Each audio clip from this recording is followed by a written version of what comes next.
ये जीवन कहानी उस महान व्यक्ति की है जिनकी स्मृति में यह स्मारक निर्माण किया गया है। हरे कृष्णा कृष्णा कृष्णा हरे हरे, हरे राम राम राम हरे।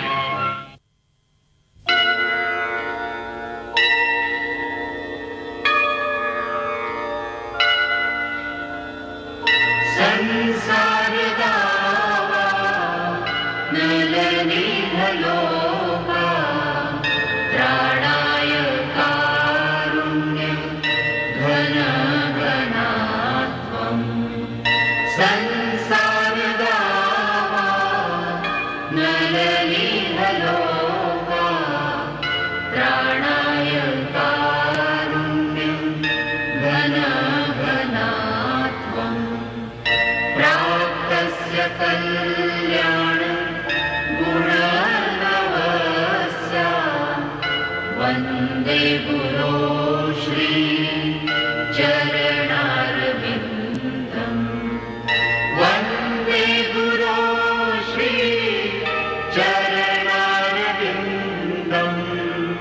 वन्दे गुरो श्री चरणारविन्दम्। वन्दे गुरो श्री चरणारविन्दम्। वन्दे गुरो श्री चरणारविन्दम्।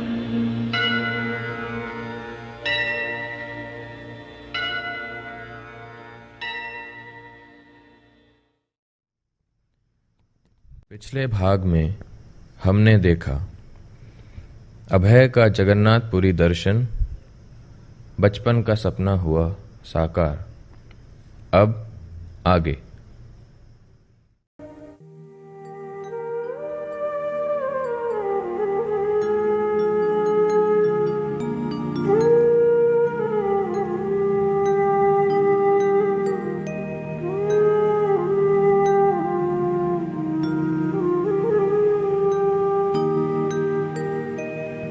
পরব্রহ্মা পীড়া কুবলয় দলোৎফুল্ল নয়ন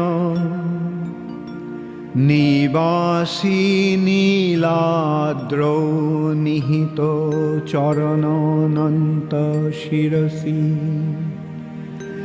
রসানন্দী রাধা সরস বপুরালিঙ্গন সুখ জগন্নাথ স্বামী নয়ন পথগামী ভবাতু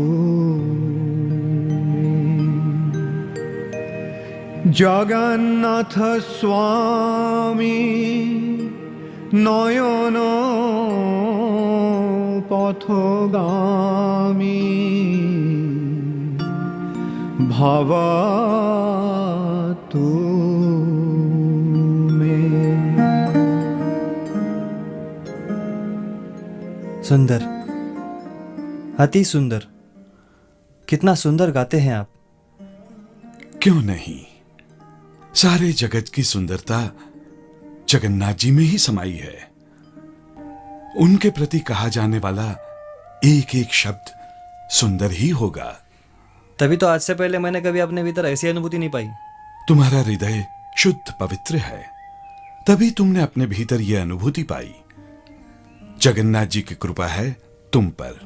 कृपया आशीर्वाद दीजिए कि श्री जगन्नाथ जी की कृपा मुझ पर हमेशा बनी रहे। अवश्य बनी रहेगी, क्योंकि ये श्री जगन्नाथ जी की नित्य लीला भूमि है। अपने आप को उन्होंने जब से यहां प्रकट किया, यहां आने वाला हर कोई जगन्नाथ जी का दर्शन पाकर समझो पाप से मुक्त हो जाता है। जगन्नाथ जी की कृपा की कोई सीमा नहीं है। परंतु एक बात मेरी समझ में नहीं आ रही। आपने कहा कि यह जगन्नाथ जी का नित्य धाम है, और फिर आप कह रहे हैं कि उन्होंने अपने आप को यहाँ पर प्रकट किया। यह कैसे हो सकता है? भगवान श्री जगन्नाथ गोलोक में रहते हैं, किंतु समय समय पर मनुष्य के हितों के लिए इस धरती पर प्रकट होते हैं। और जहां जहां प्रकट होते हैं वहां नित्य धाम को प्रकट करके लीला विलास करते हैं। उन धामों में से एक धाम ये है। कृपया आप मुझे बताएंगे कि श्री जगन्नाथ जी इस धाम पर कैसे प्रकट हुए? आओ मैं तुम्हें बताता हूं। सर्वोत्तम भगवान श्री कृष्ण ही जगन्नाथ हैं।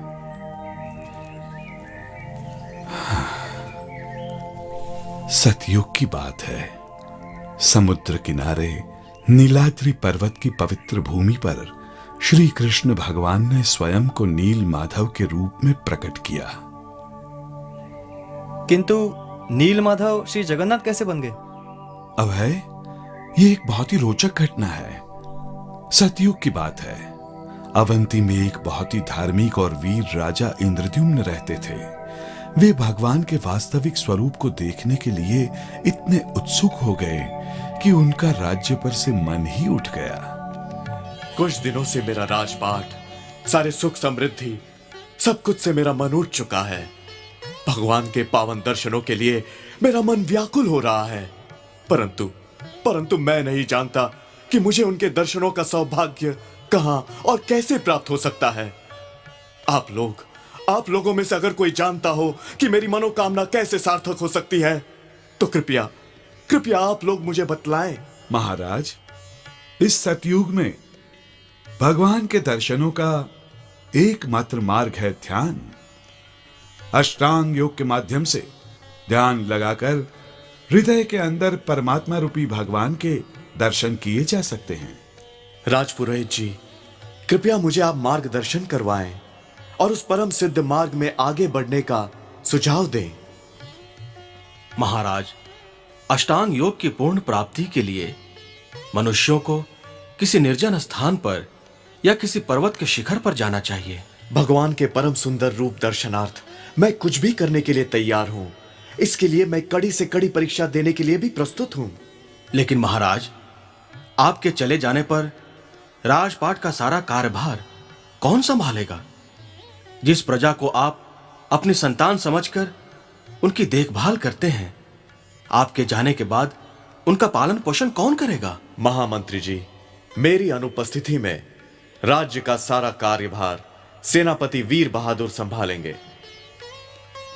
नहीं महाराज, आपकी सेवा के लिए मैं सब कुछ करने को तैयार हूं, परंतु राजकार्य संभालने में मैं असमर्थ हूं महाराज।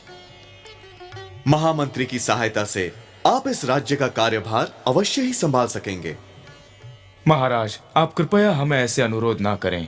मैं आपके लिए अपना जीवन भी दे सकता हूं, पर राज्य का भार संभालना मेरे लिए संभव नहीं है। कल्याणमस्तु। महाराज इंद्रद्युम्न, परमेश्वर भगवान उनके सच्चिदानंद स्वरूप में लवण समुद्र के किनारे नीलाद्रि पर्वत के शिखर पर विराजमान है। हे ब्राह्मण, आपने हमें ये एक अनुपम आश्वासन दिया है। मैं धन्य हुआ।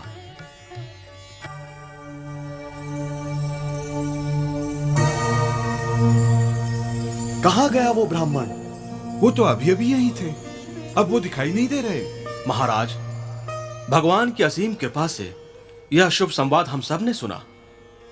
सभा में उपस्थित ब्राह्मणगण, आप सब चारों ओर जाकर अनुसंधान करें कि नीलाद्रि पर्वत के शिखर पर श्री नील माधव कहां विराजमान है और यथाशीघ्र ही आकर यह सुसंवाद महाराज को सुनाएं। महाराज, हम चारों दिशाओं में श्री नील माधव का अन्वेषण करेंगे। मैं पूर्ण विश्वास से कहता हूं, अति शीघ्र ही श्री नील माधव का स्थान मिल जाएगा।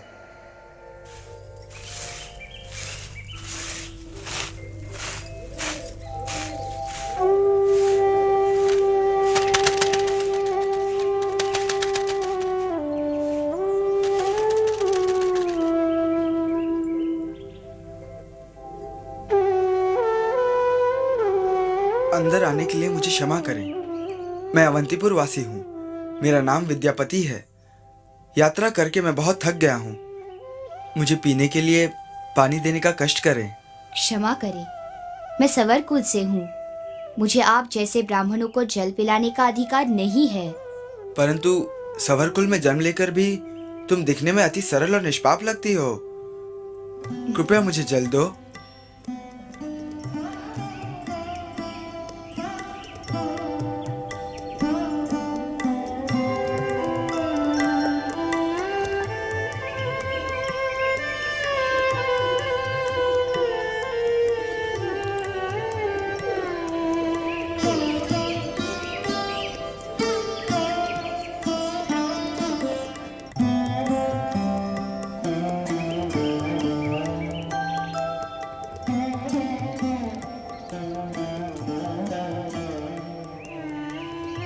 मेरे पिताश्री आते ही होंगे।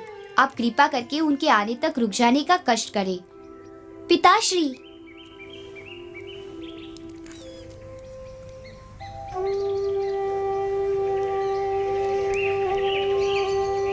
पिताश्री, आज हम धन्य हो गए।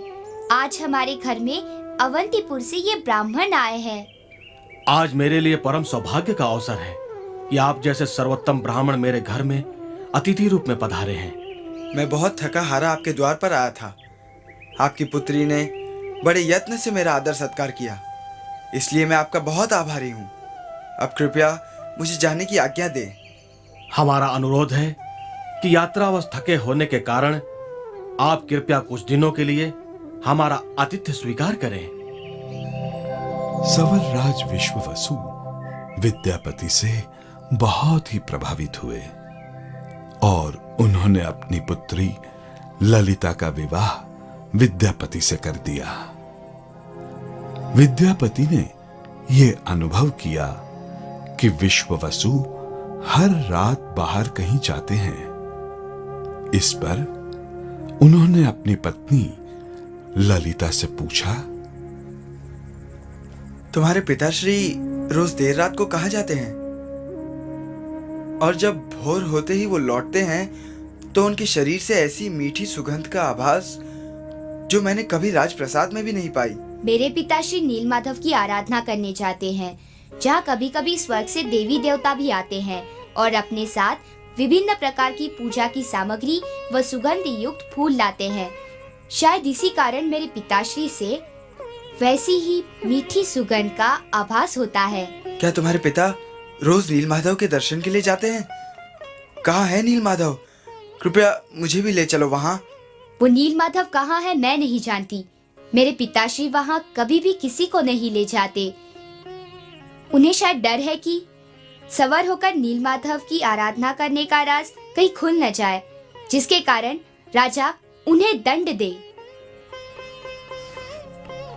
अपनी पत्नी की बात सुनकर विद्यापति अत्यंत प्रसन्न हुए।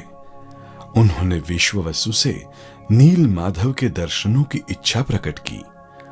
अपनी अनिच्छा के बाद भी विश्ववसु ने ललिता के कहने पर यह बात मान ली, परंतु उन्होंने ये शर्त रखी कि विद्यापति दर्शन के लिए आंखों पर पट्टी बांधकर ही जाएंगे।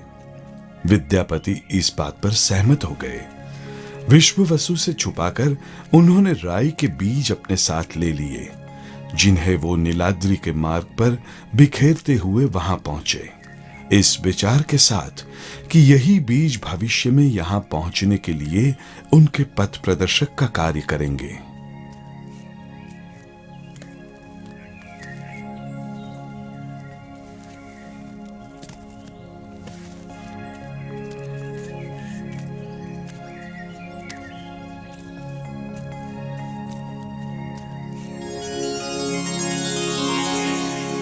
श्री गोविंदं घनश्याम पीतांबरधरं परं श्रीनंदनंदनं नौमि श्रीगोपीजनवल्लभम्।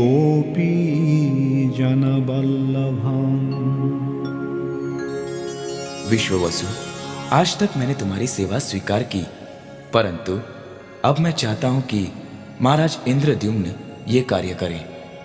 ये मेरी इच्छा है, इसलिए ये मत सोचो कि मैं तुम्हें छोड़कर जा रहा हूं। तुम्हारी श्रद्धावश में सदैव तुम्हारे हृदय में रहूंगा।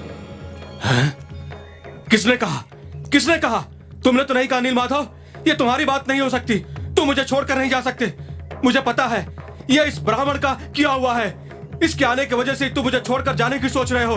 अरे विश्वासघातक, अगर तुम मेरे जवाई नहीं होते ना तो मैं तुम्हें अभी और इसी वक्त मौत के घाट उतार देता।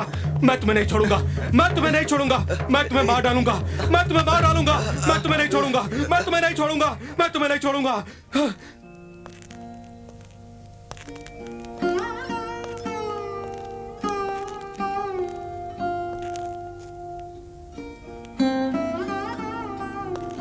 दो महीनों के बाद राज्य के समस्त श्रेष्ठ ब्राह्मणगण वापस लौट आए हैं, परंतु कोई भी श्री नीलमाधव का संवाद नहीं ला सका। महाराज, आप निराश न हो। प्रधान पुरोहित ब्राह्मण श्रेष्ठ विद्यापति अभी तक नहीं लौटे हैं। वो निश्चय ही श्री नील माधव के संवाद लेकर ही आएंगे। पिताश्री, वो कहाँ है? वो कहाँ है? मैंने उसे जानवरों की तरह बांध दिया है। उसने मेरे साथ छल किया, मुझे नील माधव की आराधना करने से रोका, किंतु मेरे जीते जी ऐसा कभी नहीं हो सकेगा। अरे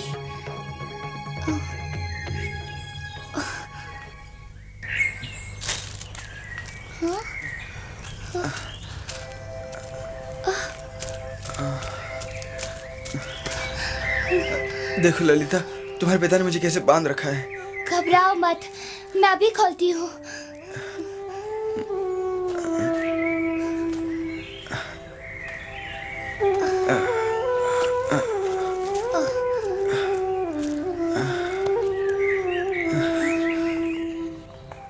तुम मेरी प्राण प्रिय हो, तुम मेरे दिल की संपत्ति हो।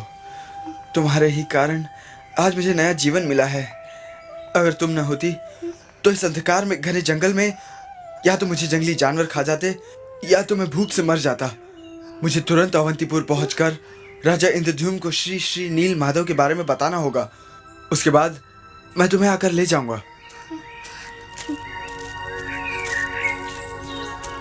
बचाओ, रुको। महाराज, विद्यापति, महाराज, विद्यापति, महाराज, मुझे नील माधव का स्थान मिल गया है। महाराज, विद्यापति, कहाँ है मेरे श्री नील माधव? जल्दी मुझे उनके पास ले चलो। मैं उनके दर्शन करके अपने आप को धन्य करना चाहता हूँ। वो नीलाद्री पर्वत के एक शिखर पर एक दिव्य मंदिर में विराजमान है। महाराज, चलो चलो, हम सब मिलके श्रीमद नील माधव को यहाँ पर ले आए। जी चलो। राई के बीज इस बीच पौधे का रूप ले चुके थे। इन्हीं पौधों के सहारे विद्यापति राजा के साथ वहां पहुंचे।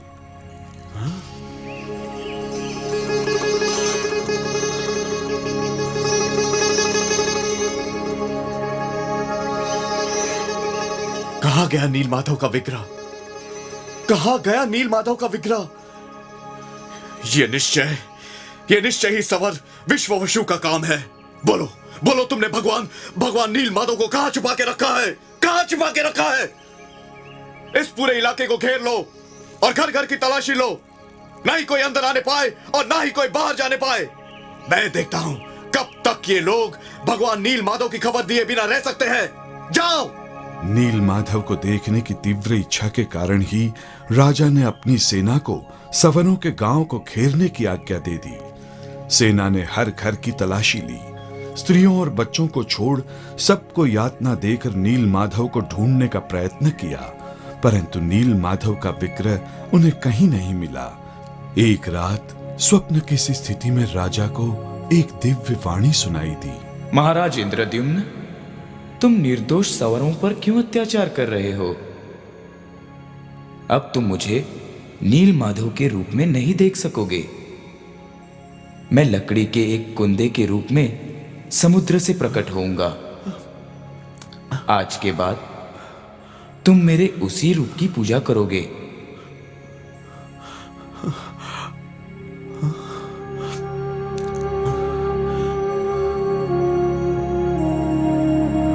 राजा भगवान के बताए अनुसार समुद्र किनारे गए। वहां समुद्र में पेड़ का बड़ा कुंदा तैरता हुआ देखा। खुश होकर तुरंत ही उसे बाहर निकालने का प्रयत्न किया, परंतु असफल रहे। उन्होंने अपने शक्तिशाली सैनिकों को आज्ञा दी, वे भी असफल हुए। राजा की संपूर्ण सेना, हाथी घोड़े मिलकर भी उस कुंदे को बाहर न निकाल सके। तब दिव्यवाणी ने फिर से निर्देश दिया। इंद्रद्युम्न, तुम ब्राह्मण श्रेष्ठ विद्यापति व सवर राज विश्ववसु को समुद्र की ओर भेज दो। वो निश्चय ही मुझे पानी से निकाल लेंगे।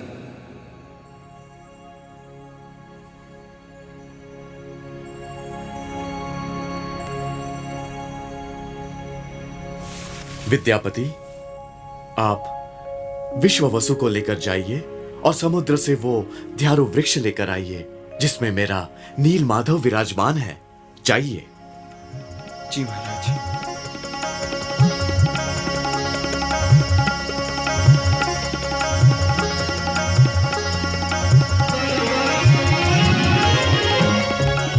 जिस कुंदे को सारी सेना हाथी घोड़े नहीं निकाल सके, उसे विश्ववसु और विद्यापति ने बड़ी आसानी के साथ समुद्र से निकाल लिया।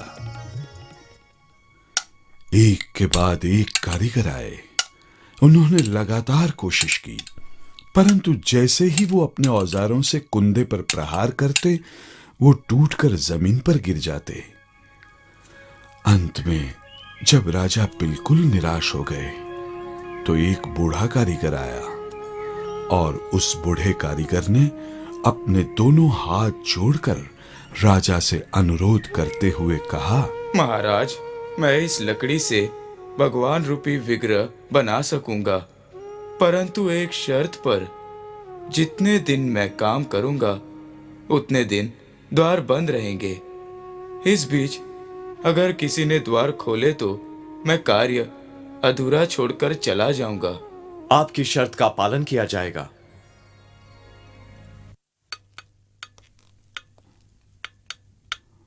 बूढ़े कारीगर ने अपना कार्य प्रारंभ कर दिया। उतावला राजा रोज दरवाजे के बाहर बड़ी ही आशा से घूमता व औजारों की आवाज सुनता।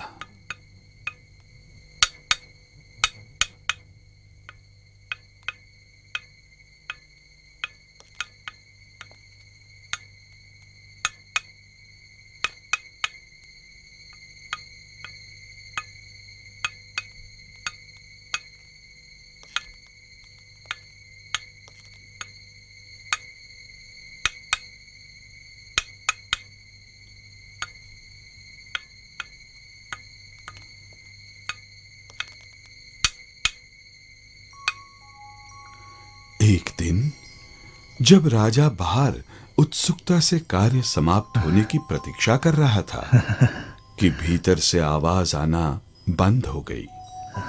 अपनी अधीरता में राजा सब कुछ भूलकर द्वार खोल कक्ष के भीतर प्रवेश कर गया।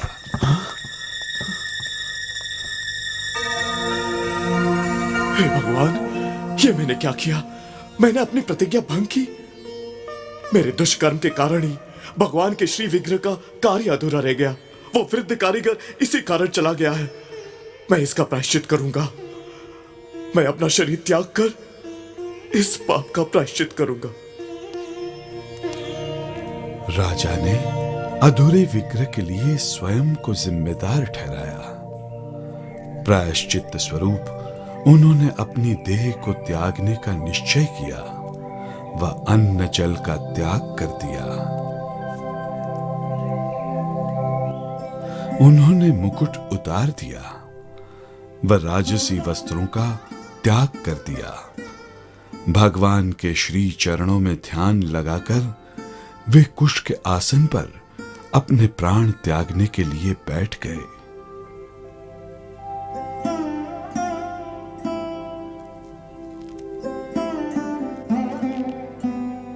अब हम लोग क्या करें? पिछले 3 दिनों से महाराज ने पानी तक नहीं छुआ।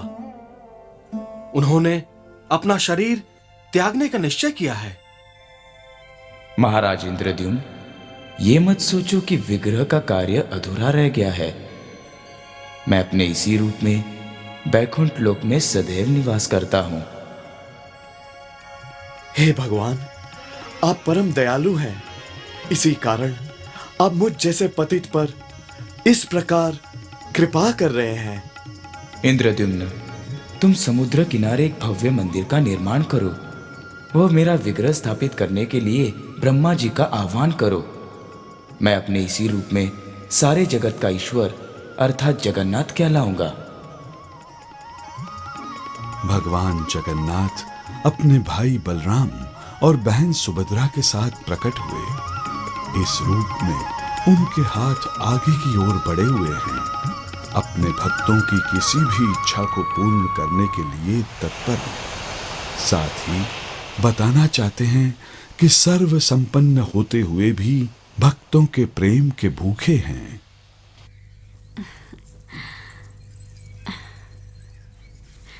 जीते रहो बेटा। अभय, तुम्हारे यहां आने से हम लोग धन्य हो गए।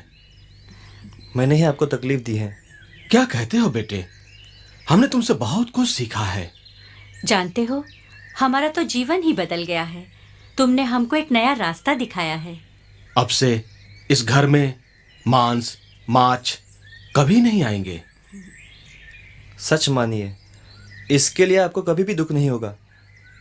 मुझे पता है, भक्ति मार्ग पर चलकर हमें बड़ी शांति मिलेगी। अच्छा, अब मुझे आज्ञा दीजिए, मैं चलता हूँ।